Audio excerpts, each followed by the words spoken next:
Before all that, though, I'm John Bachman here with the Newsmax Now update. Arkansas's Republican Governor Asa Hutchinson is calling on state lawmakers now to make some changes to the state's newly passed Religious Freedom Act.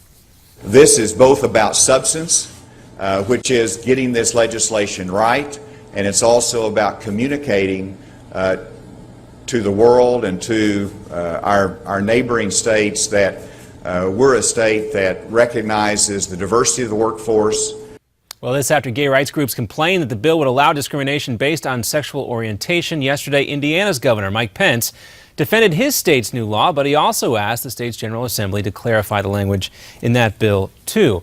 Texas Senator and 2016 hopeful Ted Cruz also has been a big supporter of Indiana's religious liberty bill, and it's not hurting him in a new poll. He's seen a recent surge in his numbers after announcing that he would make a run for the 2016 White House. Real Clear Politics reports that Cruz came up third among 9 presidential contenders in a new public policy poll. And House Speaker John Boehner meets with Prime Minister Benjamin Netanyahu in Israel today.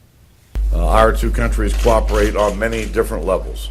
And while we may have political disagreements from time to time, the bonds between our two nations are strong. Well, the White House, according to the Associated Press, an unnamed White House official says Secretary of State John Kerry has extended the Iranian nuclear talks in for another day after things broke down not too long ago. We'll keep you posted. Probably another day of talks. Probably not helping things, though, as one of Iran's military leaders says the destruction of Israel is non-negotiable. The head of a militia group within Iran's Revolutionary Guard says erasing Israel off the map needs to happen. The commander also has threatened Saudi Arabia, stating that that country's offensive in Yemen would suffer the same fate as Saddam Hussein. In South Korea, a jury has indicted a man now accused of slashing the face of U.S. Ambassador Mark Lippert. The attempted murder trial could start next month. Lippert suffered those deep gashes to his face and arm last month during the attack. He had to get close to 80 stitches to close the wounds.